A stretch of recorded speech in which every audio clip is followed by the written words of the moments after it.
What is up, and welcome to another episode of the Progress Podcast. I'm really delighted for today's episode, and in preparation, I've just been reflecting again on the purpose of this podcast, why we're here. You come here to learn that you do have a purpose, and to have proven to you again and again from the stories of our guests that progress is possible. And so today, I'm really delighted to be joined by Jeffrey Mann. Thank you for having me. Yeah, dude, we're gonna have a wonderful conversation tonight. Super excited. Jeff is he's just a really well-connected individual. He's such a role model of growth in all areas of life. I mean, talking spiritual, finance, fitness, everything. Yeah. You really model progress well for us. And so I'm excited to have this conversation with you tonight. And my first question for you, I'd just love to hear from your perspective, what does it really mean to you to make progress? To make progress. You know, it's funny you say that. My motto growing up for years was progression over perfection. Mm-hmm. And I always told myself is that in every aspect of life and what I'm trying to do, it's about making progress. It's not going to be perfect. It's not going to be easy, but one day, one activity, one thing at a time, and take it step by step. And in doing so, I can start to progress in my daily life. And so I think for me, it's cool to look back and see the different progress you can make each day in the different tasks. And so for me, I think progress is really about step by step and following the process. I think it's about really getting down to, hey, I'm gonna make mistakes in what I'm doing and I'm gonna mess up, but I'm still doing it. Absolutely. And it's constantly moving and going and not giving up. Mm-hmm. I think about the same time that I discovered you, started following you, progress over perfection was your kind of like your what do they call that, profile picture on Instagram. Uh-huh. Yeah, and I love that message. As soon as I saw it, it resonated with me. And then since following your journey since then, I've realized that you really embody that in a lot of ways. Yeah, I try to. You know, it's funny, the thing about social media is a lot of people put on a front or they put on the image that they think society or the world wants us to be. Mm-hmm. And what I realize is just about being authentic. Mm-hmm. This is who I am, this is what I believe in, this is what I do. You can love it, you can hate it, but it's me. And in doing so, I feel like you connect with people so much better. Yeah, absolutely. You've talked before about this vision and this purpose that you feel deep inside you of impacting 1 billion lives. Yes, sir. In your time on this earth. Uh-huh. Tell us some more about that. You know, it's crazy. I set that goal in high school. I had some experiences that just, for me, were really hard in high school. I went to a school where there weren't a lot of minorities. Mm-hmm. And in doing so, that came with different things. You know, one year, kids in KKK robes. Another year, pictures of me hanging from trees drawn on my textbooks. And I told myself, I said, I want to impact people in a way that they don't feel the way that I felt or were treated in such a way. And so I set that goal. I'm going to impact 1 billion lives. I didn't know how I was going to do it. Yeah. I didn't know why I want to do it exactly, but I said, hey, I'm called to this and this is my purpose. And that's why I set out. Wow. And so the funny thing is now being in public relations and being in a field where I help people tell their vision, tell their message, tell their mission to the world and get it out to the world, I'm able to impact way more people than it was just me. And so I really think I fell into the career that helped me work towards that goal that I set. Yeah, not a coincidence at all. Yeah. You set such an ambitious aim in high school. And now it's impossible to even measure your impact because not only are you impacting people with your message and your story, but that's your work. You help other people to do the same. Yeah, and it's fun. I mean, it's fun for me when I was with my brother the other day at Costco and the guy stopped me and, hey, I follow you on social media. So it's always fun when you run into people who saw a video you put out or something you said and it either inspired them or it caught their attention. And so that's the exciting part of it is when you start to see that impact getting out there. Yeah, absolutely. And for those tuning in just through audio today, I got to let you know, Jeff really is as big as he looks in the pictures. Thank you. I appreciate it. The guy sees you in Costco is like, that's the guy. Yep, that must be him. That's beautiful. Well, I want to bounce back to that idea of creating massive impact and also something you just touched on, which is the idea of being authentic. I read a quote recently. It talked about how this idea, it said, before you can overcome a monster, you have to say its name. And I think that has some deep implications when it comes to mental health, which is a lot of what we talk about on the show. But I'd love to hear just your take on that and what you feel has helped you to develop this authenticity. I think it goes back to the notion, and I love that quote that you said, that some people, you run into a wall, and some people try to go around it, some people try to go over it. I'm that person who's just going to go through it. Yeah. I'm going to try, run through it, break it down, however it is, because the obstacles and the challenges that are put into our lives are there for a reason. I'm a big believer of the law of polarity, and that talks about the universe teaches for every negative there is a positive, and every positive there is a negative. And so when you have that mindset of, hey, this is a really terrible day, guess what? There's a positive day coming. And so understanding also, though, you ask for it to rain, but when it rains, it pours and it brings mud. And so it's that understanding of there's a balance in the universe and in the world, that the two coexist. A rose can be beautiful, but also has thorns. The sun can give us warmth, but also can burn us. And so you really look at that, and it really ties into what we are doing every single day and how we choose to show up for that day. If I wake up and I said, today's going to be an awful day, I'm not excited to go to work, I just want to sit here and be lazy, then that's what we're putting into the universe.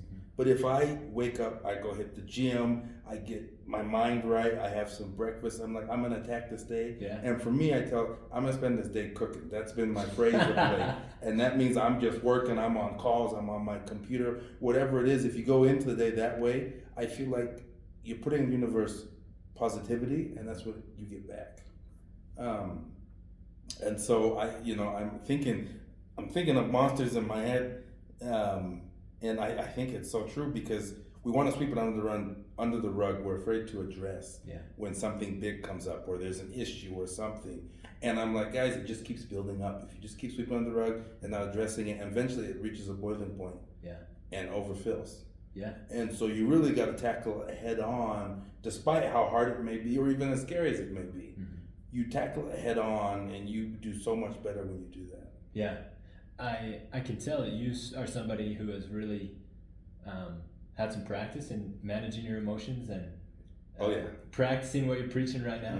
I'm curious to hear also, though, has there been a point in your life where it did boil over?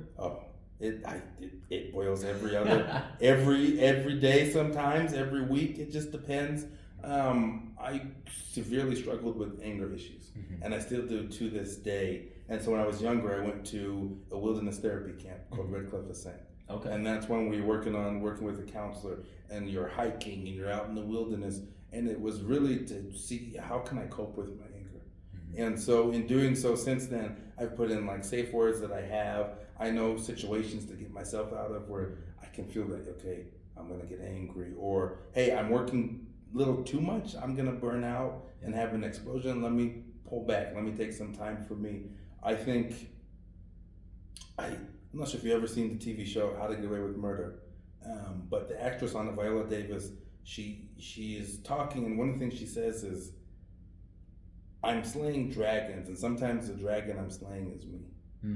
And that has stuck with me, because I think it's so true, is sometimes our biggest critic or our biggest enemy, or the person we're struggling most, is ourselves. And so I've had to do a lot of work, and it's not easy, to dig deep and to really analyze, what are my struggles?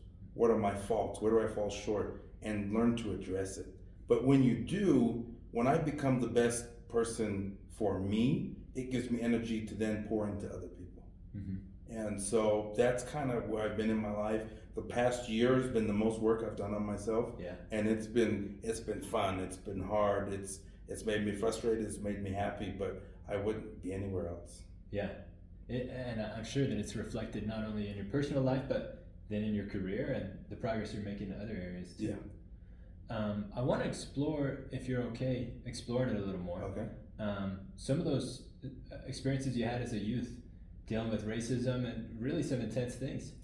And I'll share a story before I do, but then I'd love to hear just kind of some of the things you've gained from that, how you think that shaped you.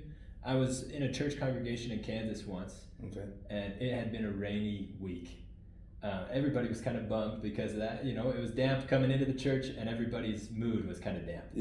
And this fella gets up to the microphone who had recently found God. And he was a really simple, humble, salt of the earth type of guy. And he's offering the opening prayer. And one of the lines that he said in this prayer, I don't think I'll ever forget. He said, God, thank you for the rain that saved the wheat. And I just love that idea of how sometimes curses can become gifts, Yeah, even our greatest gift.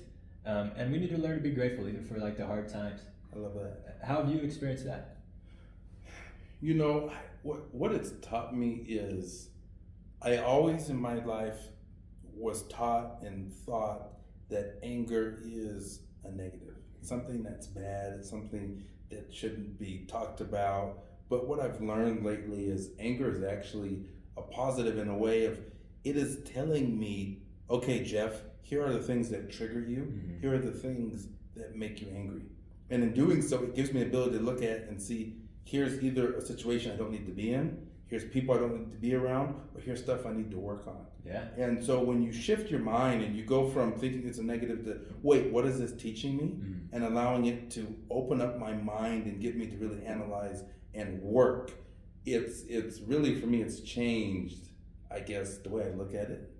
And it's allowed me to have better relationship with people. Yeah. Because, you know, you get angry, you get in a situation and then you just run away from it. But hey, let's sit down, let's talk about it. Why did I get angry? What did this person do that triggered me? And then to address it. And that's the biggest thing, is being able to talk about the elephant in the room. Yeah, absolutely.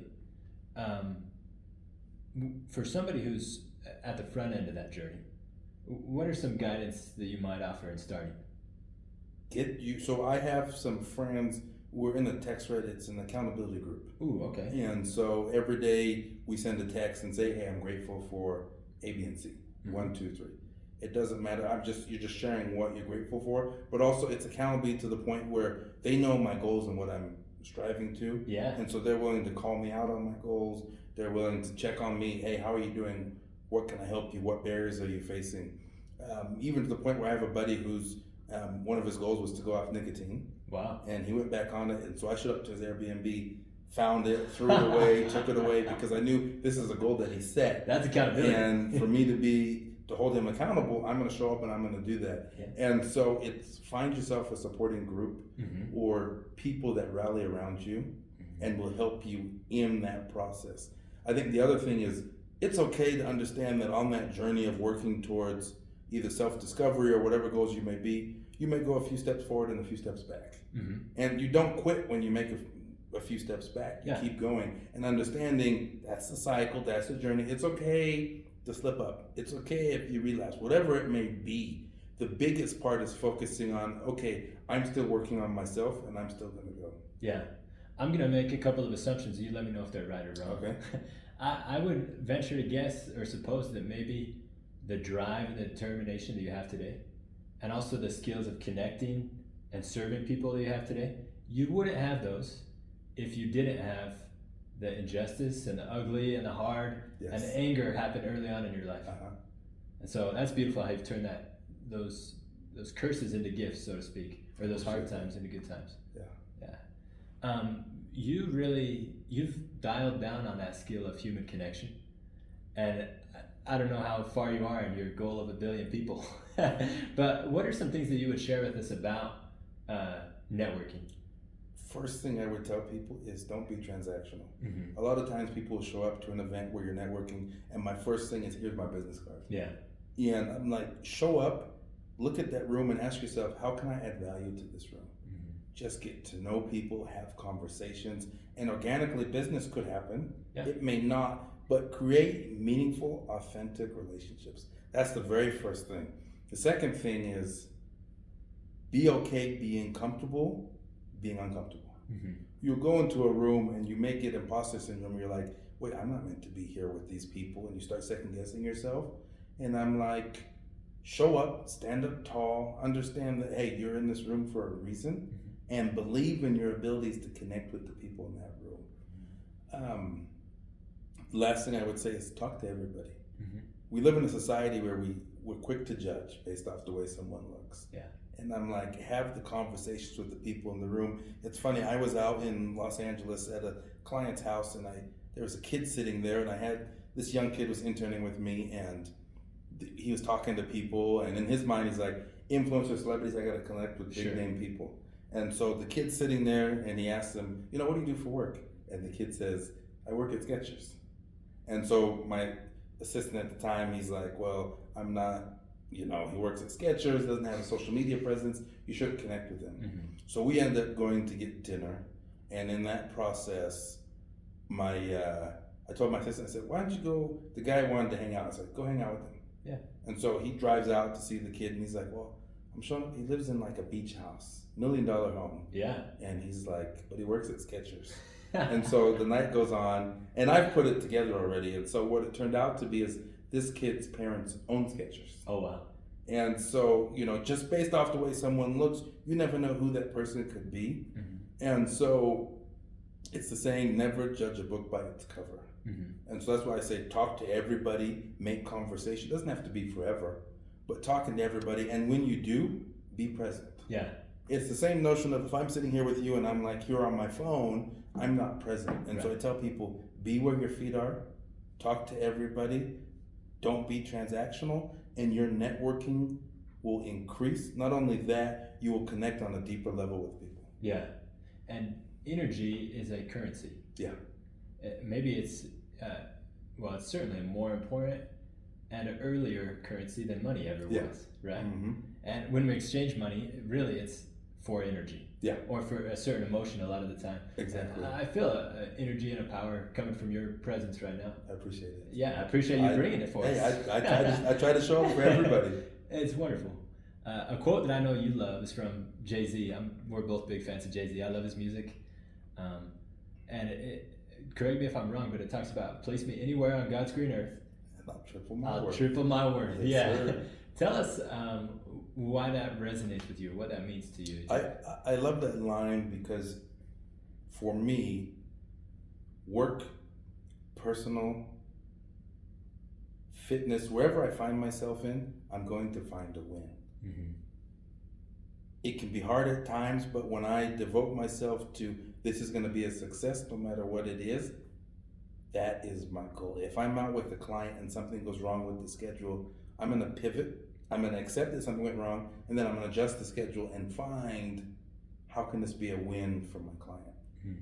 It's the same thing in my life. Wherever I show up, I'm going to show up 100%, and I'm going to pour into the people that are there. And in doing so, it becomes a win for everybody. And so that's just my biggest thing is wherever I find myself each and every day, I'm going to make sure I show up in a way that people are either not used to or in a way that it adds so much value that they don't want me to leave. Mm. And so that's kind of where that phrase sat with me. It's the other thing where I commit myself in the gym and fitness because I've always been a believer of you look good, you feel good, but number two, if a client looks at me and they're like, okay, this guy takes care of himself, my message to them is I'm also going to take care of you. Yeah. And so that for me, everything is crucial in what you do because body language tells a person so much more than what comes out of your mouth. Mm-hmm. And so just the way that you show up resonates with people. Yeah. This is another quote from Jay-Z. I don't know if you've heard it or not. It says, I'm not a businessman. I'm a businessman. Yes, sir. That was a little more goofy. Maybe not as profound. I love that. Hold on. I'm putting that in my notes. I forgot about that line, but I love that. Yeah, I think that one's funny. I love what you've just shared with us.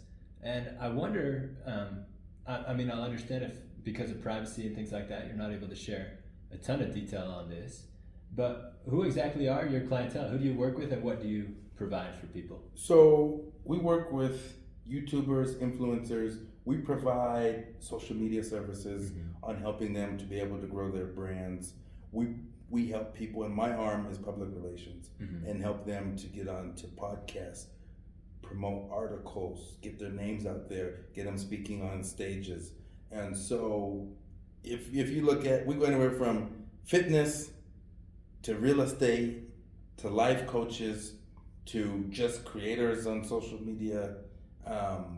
It's honestly any range there. And my job simply is to, whatever this person is passionate about, I help them to take it to the world. Yeah.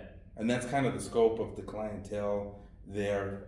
I've worked before with Chris Crone, who's big in real estate here in Utah. I've worked with Forbes Riley, who is a former actress and big on QVC, and she hosted the X Games and a whole list of that. And so really it, for me, and that's the hard thing I've learned is being in the world that I'm in. I've been at a dinner before and at a networking event, and I've been with Don Jr. and I've been with these people, and I've learned if you don't put them on a pedestal and you don't become a fan, you can connect with them. Mm. As soon as I say, can we get a selfie, and I become a fan, there's a different level onto which they want to talk to you, and you get to a point where like, we'll talk to my assistant, or we'll talk to the team member. But if I show up and I can add enough value where we can become equals, then you can have conversations and connect with them. And that's been what's been amazing for me, to be in this world. You know, I was in Florida a few years ago, and I'm at breakfast, and Tim Tebow is here, Mike Singletary is here, Vince Carter is here. And in my head, am I fanboying? Yes. Oh my gosh. But there, I'm just having a, coach, how you doing? And just having a conversation with them. And there's such a different level to which these influencers, celebrities, and pro athletes will connect with you if you do it that way. Yeah. People, it's such a huge meta skill once you learn people, because you can apply to any industry. Mm-hmm. And it looks like you've really done that. So you were adopted, right, Jeff? Yeah. Okay, you were adopted, spent some years in Africa, growing up in So Africa. when I was 3 weeks old, I was adopted from Maryland, D.C. area to Boise, Idaho. Mm-hmm. When I was 7 and 8, my dad did humanitarian work, and we moved to Zimbabwe in the southern part of Africa. We moved back my 8th grade year. My dad was called as an LDS mission president. Mm-hmm. So we moved to South Africa for 3 years. Moved back, graduated high school, went to a semester at Utah Valley University, Wolverines for life. That's my school. Got my mission call back to Ghana, West Africa. Yeah. So I have lived 7 years of my life over in Africa.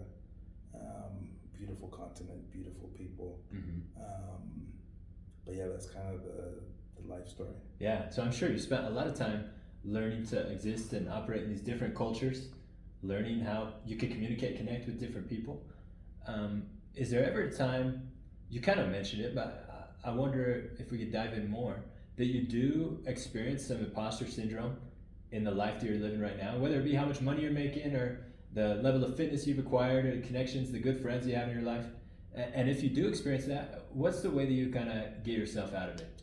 You know, it's interesting.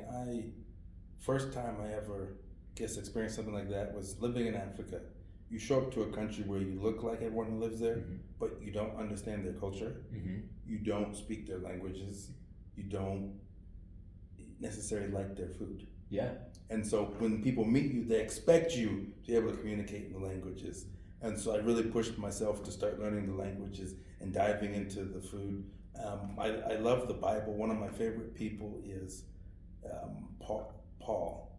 And the Apostle Paul teaches, and he says, to the Jews I became a Jew, to the weak I became weak. Mm-hmm. And he taught about when he traveled to different cities and he would teach, he would reference the poets from those cities because he knew the people would relate to that. And so the big thing for me is I wanted to become like the people rather than make them be like me. And in doing so and immersing myself into that environment and that community, I became just one of them. And so for me, that's been the big thing with imposter syndrome, is looking at that example is, where am I trying to fit in? How can I become more like them? If you fast forward to today, I will find myself at an event and I'm like, these guys are on another level of wealth than me. But the value that I can bring to them is my wealth of contacts and people that I know. And so when you find an equal playing field, it helps to be there, but don't get me wrong, imposter syndrome happens every day. Yeah. I still go to the gym and someone will be like, oh, you're huge. And I'm like, I feel like I have no muscle. And, you know, body dysmorphia is something I've struggled with forever. I mean, I was almost 300 pounds once upon a time. And so it happens every single day. Wow. But really it's about, how do I show up each day? How can I add value, not only to other people, but for myself? Yeah. What did I do to get 1% better today? Yeah. And it's just a constant battle that you know you're going to face, and don't run from it, take it head on. Yeah. What I'm hearing, what I learned as you shared, is a relentless pursuit of progress that's birthed from a place of humility. Yeah. And I think that same humility is probably what's given you the ability to not be clouded by people's titles and accolades and wealth, and to meet people on an equal playing field, as human to human, as brothers and sisters. Viewing people from that perspective, who is it or what is it that you look up to when you meet people now? I guess people I look up to would be my dad is a big one. My father in heaven is another one. I think it's, I look up to people and different aspects or qualities that they have that I want to apply to myself. If I were to give you an example of, I'm like, hey, let's go make some brownies. It's easy to find a recipe, and when you follow that recipe, it leads to brownies. If we were to deviate and try and create our own thing, it may not taste the same or even look like brownies. Yeah. And so the biggest thing I tell people, and even in my life, is I find the people that have the recipes and then I follow them. There's no reason to reinvent it. They've done what I want to do. Yeah. And so I just need the recipe from them, and I'm following it step by step by step to get to the end result. And so for me, that's the biggest thing when looking up or looking for people that have the recipes of the things that I want to create in my life. Yeah. And then apply that and follow the steps. That's wonderful. What is one of the things that you have accomplished or experienced, developed within yourself that you are proud of? I can look at myself in the mirror, I can look at any person, and I'll tell them, I am, who I'm not, I'll never be. Ooh. I forever had that whole notion of trying to wear a mask, and this is what society wants me to be, this is what I need to be living in Utah County, or whatever it may be. And I got to the point where I was like, why? There's no point. This is who I am. Who I'm not, I'm never going to be. And so really embracing that. Yeah. And I think for me, that's been one of my biggest wins of my life, is to get a place where I'm comfortable in my own skin. That's huge. That's huge. For me, just a little bit of my story. I shared with you how, off camera, I shared with you how I struggled with mental illness when I was younger. And I think there were a lot of components to that. But one of the tools that broke me out of all of it and helped me in every area of life was when I started to exercise. And there's science behind that, the endorphins and the different things that it does for your brain, for your body. Yeah. I think there's also a spiritual basis to that. And really what it taught me was the phrase that I'm going to preach until I'm, out of air, out of breath. And it's that progress is possible. Yeah. When I was working out in the gym, it helped me to develop an ability to look myself in the mirror. Not only in a literal sense, it helped with that, but in a metaphorical sense too. I could see something that I was putting effort into, and it built some self-respect. It helped me to recognize that I was worth it. I was worth an investment, and I could actually change. Love that. And that had a ripple effect, man. I mean, all of a sudden now, I'm getting help on my math homework. All of a sudden now I'm watching motivational videos about, how to change your life in general, not just your body. And that journey continues today with a specific focus on suicide prevention. Yeah. That issue, it touches all of us. We can all be involved in the solution to suicide, but it touches me especially to heart because I think it's at the core of the value of a human life, the worth of a soul, so to speak. If we're not doubling down on that, then we're not going to be able to solve any other problems that we have in humanity. Equality, the economy, exactly. All of that. We have to double down on, people matter and souls matter. So I'd love to hear your take on that, on mental health. It is a major issue right now in our society. I'm in a men's coaching group, and the purpose of this group is to just bring men together. Because one of the things that society teaches us, as a man, you have to be strong. You don't show emotions, you don't cry, you don't do any of that. And so this is a group where you can be vulnerable, you can be emotional, you can share your struggles and everything. And it's really taught me that we are more alike than we are different. Yeah. When we started this coaching group, there's 50 of us in it. We went down to Moab, and we're in Airbnb, and we make a giant circle, and the leader of the group stands in the middle of the circle, and he starts calling out things like, how many of you have been through a divorce? Step into the circle. How many of you struggle with pornography, step into the circle. How many of you, and he kept going, and people would step in and then you step out. But as you're stepping in, you're like, wait a second, this guy also struggles with. And then, you know, one of the things he asked is, how many of you in the past 3 weeks had suicidal thoughts? And almost the entire group stepped in and stepped back out. And for me, that was a whoa moment, because it was like, okay, this is an issue that someone who's 19 versus someone who's late 50s struggles with. And so it's for me, it's about being honest and willing to speak about it. A lot of people with mental health, they try and hide it from the world, or their struggles, they don't share it with anybody. They don't have someone that they can reach out to, someone that they can communicate. Hey, I'm going through this today. Yeah. Hey, I need someone to help me. I have a few alarms this morning, and I'll send a random person a text. Yeah. Just checking in, how you doing, whatever it is, or a motivational quote or a video, whatever it is, because we need people. There is a need to know that people care about us.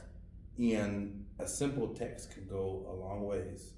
It takes 10, 15 seconds to do it. And so for me, it's something that our society struggles with. It's something that is prevalent in almost everybody that I come across in my daily life. I've run a pickup basketball group for 10 years now. Wow. And a lot of the guys in that group struggle with it. Yeah. And basketball is their outlet. It's their get some exercise, get moving, talk to people, be around friends. Yeah. It's an easy thing to do. And so, you know, anyone listening to this, my biggest message to them is, don't be afraid to reach out. Yeah. But also, don't be afraid to check on your friends, your family, those that you love, those that you meet, because you never know what everyone is going through. And one text or a phone call or a high five or a hug could be the difference between life or death. Yeah. There's so much power in the truths you just shared with us just now. I'm thinking, as you mentioned, those texts in the morning that you say are random, that's such a powerful habit. And I'm sure that as you send those, you realize they're not random. Yeah. That they end up going to the right person, maybe more days than most. It was funny. I texted a buddy, and I was checking on him, and I was talking to him about, there's a quote, the Boston Celtics in 2007 applied this quote. It's a South African word called Ubuntu. Yeah. And what it means is, a person is a person through other people. I cannot be all I'm meant to be if I'm not helping you be all you're meant to be. And I sent him this phrase, and he said, that's crazy, and sends me a picture of, he had that word tattooed on his leg. Wow. And I'm just like, okay, that was meant to be. But it's little things like that, you know, in your mind, you're not understanding why you're sending it or something, but you do, and then you realize, okay, I was meant to share this, or I was meant to bring this up. And it's just taking the initiative to pull the trigger and actually send the text. Yeah, there's a voice, there is a guide, a power above us that's leading us. As you share this, I'm thinking about the idea of networking that we usually think about in a business context, but it really, you could flip that and call it a support system is what it really is. And that's not just a business skill, that's a human skill. Yeah. That we can have a wealth of people to reach out to when we need a friend who we can rely on. And that's really huge. If you feel comfortable sharing, I'd love to hear, up to this point, all the progress that you've made. In your support group now, what are some of the things that you're still working on? I'm constantly, working on my anger is a constant struggle. Learning to manage frustration, learning to, I guess, manage my time, not working till I burn out, but a balance of work and rest and play, me time. Yeah. I think the other biggest thing is just, my hardest thing has been being present. I call it like a little brother or a nephew, but we were in Arizona, and he called me out because my screen time on my phone was like 13 hours a day. Yeah. And he called me out on that and stuff. It was work, I'm sure. Yeah. And so I started a new thing. When I go to dinner with him, if I touch my phone, I owe him $20. Wow.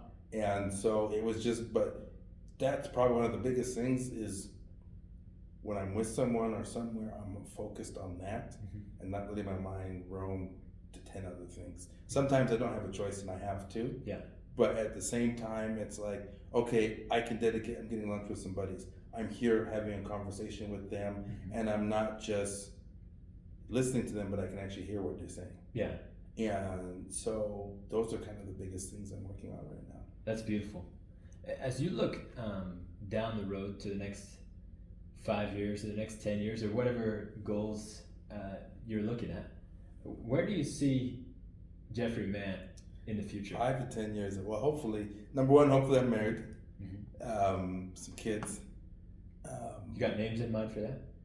No, I'm teasing you. not yet. There's some that have you in mind, so don't worry.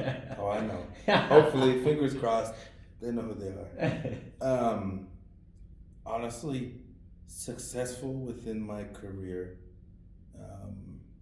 being able to get it to a point financially and in my career where I can give more back. There's a different energy for me than when you give than when you take. Yeah. And so being financial free also means now you have the ability to create and give to others. Yeah. And so that's hopefully where I can find myself at. That's such a beautiful anchor to the work that you do. Motivation that comes from a place of generosity is different than motivation that comes from a place of greed. Yep. It's more sustainable, more real, more powerful in a lot of ways, especially along the long term, I believe. Yeah. I'm sure you folks, as you're listening to this, I'm sure you're just dying for a way to connect with Jeff. And you're very generous with your time, very open to connecting, and you see people as people, and I appreciate that about you. Of course. You're also definitely at a place where you're busy, you have a lot going on, you need to protect your time and your energy. But I'd love for you to share with us, what are some ways that we can connect with you, learn more from you? Yeah, just follow me on Instagram, JeffreyMann_. Shoot me a DM. If you see me in person, say hi. I always will take time for people to connect. If you shoot me a DM as soon as I can, I'll reply, and whatever value I can bring to people's lives, I'm going to do it. Yeah, absolutely. There's one part of your experience you shared with me briefly that we haven't touched on in here yet, but I think it's kind of a what's the word that I'm thinking of? I think it's a green pasture for lessons about progress. Okay. When you were a high school coach, what are some lessons you learned about progress in that environment that you still apply today to your life? It's okay to say I don't know. A lot of times we want to be right or have the answers to everything. And when we try to do that, we can find ourselves in trouble. And it's okay to admit, hey, I don't know the answer for this. I'll go find it and bring it back to you. But we have to be okay with not knowing. I think the second one would be learn to love everyone. When you're coaching, you'll have kids that will annoy you. You'll have kids that are dumb, immature, and you have to realize that at some point that was me. Yeah. And so these kids will grow out of it, they'll grow up. And so learn to love everybody. I think another one is you can win and still lose. There are games and stuff I've been a part of where we've won, but it didn't feel like a win. You know, because either we did it the wrong way or we didn't commit to the process of what it takes to be successful, but because we're more athletic, we're able to win. And so it's understanding that sometimes we learn more in our losses than our wins. And it's okay not to win. It's, you know, I'm more competitive than everybody, but I've had to learn that you can lose now and then, and it actually inspires you more when you lose than if you win all the time. Yeah. And so that's something I've had to change in my own life because I love to win. Don't get me wrong, I'm like everybody else, but those losses also, it's okay, and you just keep going. Yeah. All progress starts from a place of imperfection. Yeah. And if we can have humility there, that's a powerful force. And I just want to thank you for the example of the good energy that you put out into the world. Thank you. The real difference that you're making towards impacting those billion lives to be more filled with love and connection and progress. And I want to thank you for tuning in, listening with us, watching with us today. I'm sure you've been inspired by Jeff and the things he shared with us. as we're taking things to a close now, I'd love to give you the opportunity just to share any final thoughts or maybe words of encouragement or experiences that you'd want to on this topic of progress with us. Yeah, my biggest thing, I guess I would share on the topic of progress is it is okay to make progress down one road, and